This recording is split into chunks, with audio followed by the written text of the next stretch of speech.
இந்த வீடியோவில் இந்த கல்வி உதவி தொகையெல்லாம் கவர்மெண்ட்லேருந்து தராங்க அப்படின்ட்டு நான் சொல்லிகிட்டு இருந்தேன். இதெல்லாம் எப்படி வாங்குறதுன்னு சில பேர் பாருங்கள் கமெண்ட் பண்ணியிருக்காங்க, நிறைய பேர் பண்ணியிருக்காங்க. இதில் நான் எல்லாருமே அதனுடைய சம்மந்தமாக ஒரே கொஸ்டினாக தான் மாற்றி மாற்றி கேட்டிருக்காங்க. இப்போ இதில் நாங்கள் நான் ஏற்கனவே போட்டு பணம் இன்னும் ஏறவில்லை, 5 மாதம் ஆகுது நலவாரிய கார்டில் போட்டேன்னு. இப்போ இதுக்கு என்னென்னா, நீங்கள் ஏற்கனவே எஜுகேஷனுக்கு அப்ளை பண்ணியிருக்கிறீங்க, 5 மாதம் ஆகி உங்களுக்கு பணம் வரலன்னா நீங்கள் என்ன செய்யணும்னா, போய் எங்கே போட்டிங்களோ அந்த இடத்துல நீங்கள் எடுத்துகிட்டு போய் அதை செக் பண்ணணும். ஏன்னா உங்களுக்கு எதனா கம்ப்ளைண்ட் இருக்கும், அதனால் அப்படி வராமல் இருக்கும். பெரும்பாலும் எஜுகேஷன் அமௌண்ட் 10 நாள் 15 நாள் மிஞ்சி போனால் 1 மாதத்தில் கம்பல்சரி போடுறாங்க. எஜுகேஷன் அமௌண்ட்டை டிலே பண்ணுறது இல்லை. சப்போஸ் அப்படி டிலேனா இவங்களுக்கு ஏதாவது ப்ராப்ளம் இருக்கும், பெண்டிங்கில் அதனால் இருக்கும். அதே மாதிரி இப்போ எலெக்ஷன்ன்றதுனால சிலது கொஞ்சம் டிலே, இப்போ எலெக்ஷன்னால் 1 மாதம் கொஞ்சம் டிலே ஆகிருக்கு.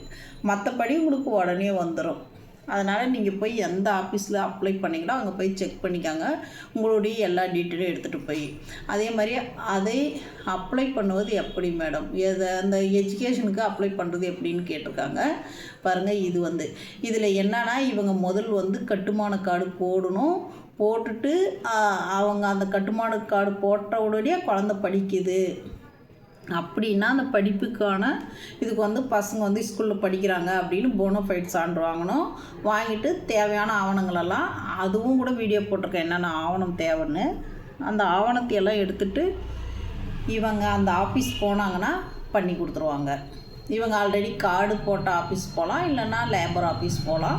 லேபர் ஆஃபீஸ் மாவட்ட அலுவலகத்தில் ஒவ்வொரு இடத்துலையுமே இருக்கும். அங்கே போய் பார்த்தாலே தெரியும். அப்படி அவங்களுக்கு தெரியலன்னா வேறு யாரையான கேட்டால் சொல்லுவாங்க. கலெக்டர் ஆஃபீஸ்குள்ளே போயிட்டு யாரை கேட்டாலும் சொல்லுவாங்க தகவல். நெக்ஸ்ட்டு பார்த்திங்கன்னா, ப்ரைவேட் ஸ்கூலுக்கு இந்த அமௌண்ட் வாங்கலாமா, இந்த கொஸ்டின் கேட்டிருக்காங்க. இது கட்டாயம் ப்ரைவேட் ஸ்கூலுக்கு உண்டு. நீ எந்த ஸ்கூல்னால் படிங்க, தனியார் படி இல்லை ப்ரைவேட் படி, கவர்மெண்ட்டை படி, நீ எங்கன்னா படி, எல்லா ஸ்கூலுக்கும் இந்த பெனிஃபிட் அமௌண்ட் உண்டு, நீங்கள் வாங்கலாம் தாராளமாக. அப்புறம் நலவாரிய கார்டு பதிவு பண்ணி அது நாங்கள் நலவாரிய கட்டுமானம் இருக்குது, பதிவு விடுபட்டுவிட்டது, அதை ரெனியூல் பண்ணணும். அதுக்கு என்ன பண்ணணும்னு கேட்டிருக்காங்க. அதை ரெனியூல் பண்ணணும். இவங்க போய் இவங்களுக்கு கார்டு பழைய கார்டு மேனுவலாக இருக்கா இல்லை ஆன்லைனில் இருக்கான்னு பார்க்கணும். இவங்களுக்கு அந்த புக்கு மாதிரி இருந்தால் அது பழைய கார்டு, அது மேனுவலாகவே இருக்குதுன்னு அர்த்தம். அதை அவங்க ஆன்லைனில் அப்டேட் பண்ணி அவங்க ஆன்லைனில் ஏற்றணும். கார்டை புதுப்பிச்சுக்கணும். முன்னே நம்மளுக்கு 2 வருஷத்துக்கு ஒரு முறை இருந்துச்சு ரெனியூவல். இப்போ 5 வருஷத்துக்கு ஒரு முறை தான் ரெனியூவல். நீங்கள் 5 வருஷத்துக்கு ஒரு முறை அதிலே புதுப்பிக்க வேண்டிய டேட்டெல்லாம் கொடுப்பாங்க. எல்லா நலவாரி கார்டுலேயும் சீல் போட்டு டேட் கொடுத்துருப்பாங்க. அதை பார்த்து நீங்கள் புதுப்பிச்சுக்கணும். அடுத்து இவங்க கிறிஸ்துவ நலவாரியம் போட்டிருக்கான். அதில் இந்த பயன்பாடு உண்டான்னு. கிறிஸ்துவ நலவாரியம்ன்றது என்னன்னா, அவங்க கிறிஸ்டினுக்குள்ளவே, அதாவது அவங்களுக்குள்ள ஒரு கட்டமைப்பாக நம்ம ஒரு அமைப்பை உருவாக்குறோங்க இல்லையா, ஒரு சங்கம். இப்போ மகளிர் குழு எப்படி, அந்த மாதிரி இது கிறிஸ்துவர்கள்ன்றது அவங்க சபைக்குள்ளே அவங்களுக்குள்ள ஒரு குழுவை உருவாக்குறது. இதுக்கு பணம் வராது. நீங்கள் அதுக்கு என்ன பண்ணணும்னா, நீங்கள் ஒரு இது மாதிரி ஒரு கார்டு நீங்கள் கட்டுமான கார்டு ரெடி பண்ணிக்கணும். கட்டுமான கார்டு நீங்கள் ரெடி பண்ணிக்கணும். ரெடி பண்ணிவிட்டு அந்த கார்டுலேருந்து நீங்கள் வாங்கலாம். நீங்கள் கட்டுமான கார்டு போடணும். அதாவது நீங்கள் லேபராக இருக்கணும், கூலி தொழிலாளியாக இருந்து அதுக்கு நீங்கள் எலிஜிபிளாக இருந்தால் நீங்கள் அந்த கார்டு போட்டு அதில் காசு வாங்கிக்கலாம். உங்களுக்கு அதுக்கு தனியாக ஒரு கார்டு இருக்குது, அது போடணும். நீங்கள் கட்டாயம் நீங்கள் அந்த லேபர் கார்டு போட்டால் மட்டும்தான் வாங்க முடியும். இவர் ப்ளீஸ் ரிப்ளை பண்ணுறாரு. இதே தான், இது மேலே சொன்ன எல்லாமே இவர் ஃபாலோ பண்ணாலே இவருக்கு கிடைக்கும். அப்ளை பண்ணுவது எப்படின்னு கேட்டுக்கிறாரு. இதுக்கான வீடியோவும் நான் கொடுத்துருக்கேன். நம்ம லிங்க்கை நீங்கள் நம்ம லிங்க்கில் நீங்கள் போயிட்டு நீங்கள் அந்த லிங்க்கை ஃபாலோ கொடுத்தீங்கன்னாவே உங்களுக்கு எல்லா தகவலும் கிடைக்கும். அதை வச்சு இவர் அப்ளை பண்ணிக்கலாம். இவங்க அப்ளை பண்ணுறவங்க எல்லாமே லிங்க்கை ஃபாலோ கொடுத்தா போதும், பண்ணிக்கலாம்.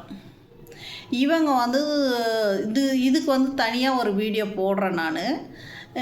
இவங்க அதாவது தொழில் செய்கிறதுக்காக வேண்டி நான் சுய தொழில் செய்கிறதுக்கு எனக்கு ஆர்வங்குது. அதுக்கானது. ஆல்ரெடி இதுக்கு ஒரு ஆன்லைன் கிளாஸ் நடத்தணும். இவங்களுக்கு அந்த லிங்க் அனுப்பணும். இவங்க வந்து பாருங்கள், அந்த லிங்க்கு கூட இதில் அனுப்பியிருக்கோம், ஆன்லைன் கிளாஸு. அவங்க வந்து இதில் ஜாயின் ஆகலை. ஆகிட்டுருந்தா இவங்களுக்கு தெரிஞ்சிருக்கும். அவங்க பாருங்கள், டுமாரோ ஜூம் மீட்டிங் இருக்குன்னுட்டு அதில் அவங்க மீட் பண்ணியிருந்தாங்கன்னா அவங்க தெரிஞ்சிருப்பாங்க. சப்போஸ் அப்படி முடியலனா நெக்ஸ்ட் ஒரு டைம் நாங்கள் ஒரு ஜூம் மீட் போடுறோம், அதில் வந்து நீங்கள் ஜாயின் ஆகி தெரிஞ்சுக்கோங்க. அப்படி இல்லைன்னா அவங்க டிஸ்ட்ரிக்டில் ஒரு தொழில் மையம் இருக்குது. அந்த தொழில் மையத்தில் இவங்களுக்கே ட்ரைனிங் கொடுத்து அவங்களுக்கான பணத்தையும் அந்த இது 25% மானியத்தோட பணத்தையும் போடுறாங்க. அதை பார்த்து அவங்க தான் வாங்கிக்கணும். அது வந்து எதுவுமே நம்ம தேடல் இருக்கணும். தேடல் இல்லாமல் நமக்கு எதுவுமே கிடைக்காது. தேடுங்க, தேடினா மட்டும்தான் கிடைக்கும். போய் கேளுங்க, கேட்டால் மட்டும்தான் கிடைக்கும். நீங்கள் எதுவுமே செய்யாமல் இங்கே அங்கே கட்டி, அதாவது ஒரு விஷயத்த சொல்கிறாங்கன்னா அந்த விஷயத்தை ஆராய்ச்சி பண்ணுங்கள். இது இருக்குதா, இது எப்படி வந்துச்சு, அங்கே வந்துச்சு, யாருக்கிட்ட அப்படி கேளுங்க. அதை விட்டு போட்டு இங்கேயே கேள்வி கேட்கக்கூடாது. நீங்கள் தேடணும். தேடினா கட்டாயம் கிடைக்கும். Okay, thank you. இந்த வீடியோ பிடிச்சிருந்தா நீங்கள் ஷேர் பண்ணுங்கள், லைக் பண்ணுங்கள், கமெண்ட் பண்ணுங்கள்.